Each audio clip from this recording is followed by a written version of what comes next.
যুক্তরাষ্ট্র ও ইসরায়েলের সঙ্গে কয়েক মাসের সংঘাতের পর নিজেদের আকাশ প্রতিরক্ষা ব্যবস্থা শক্তিশালী করতে চীনের তৈরি কাঁধে বহনযোগ্য বিমান প্রতিরক্ষা ক্ষেপণাস্ত্র সংগ্রহ করছে ইরান। রয়টার্স জানিয়েছে, আগামী কয়েক সপ্তাহের মধ্যেই ইরান ৪০০টি ক্ষেপণাস্ত্রের প্রথম চালান হাতে পেতে পারে।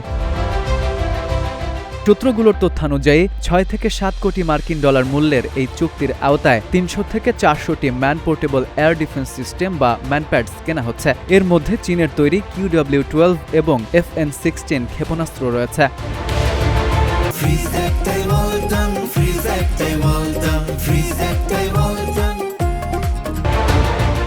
সাম্প্রতিক যুদ্ধে যুক্তরাষ্ট্র ও ইসরায়েলের হামলায় ইরানের ক্ষেপণাস্ত্র, ড্রোন ও আকাশ প্রতিরক্ষা অবকাঠামোর দুর্বলতা স্পষ্ট হয়ে ওঠে। এর জবাবে ইরান ব্যালিস্টিক ক্ষেপণাস্ত্র ও ড্রোন হামলা চালালেও দেশটির সামরিক ও কৌশলগত স্থাপনাগুলো রক্ষায় সীমাবদ্ধতা সামনে আসে। সেই অভিজ্ঞতার পরই আকাশ প্রতিরক্ষা ব্যবস্থা দ্রুত শক্তিশালী করার উদ্যোগ নিয়েছে তেহরান।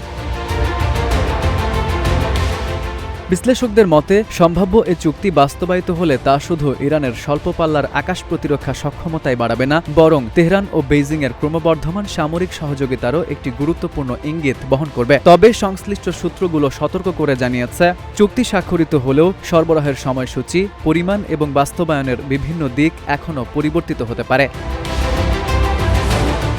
তবে এ বিষয়ে ইরানের পররাষ্ট্র মন্ত্রণালয় কোনো মন্তব্য করেনি। অন্যদিকে চীনের পররাষ্ট্র মন্ত্রণালয় রয়টার্সের প্রতিবেদনের সত্যতা অস্বীকার করেছে। FU Ahmed, Ittefaq news.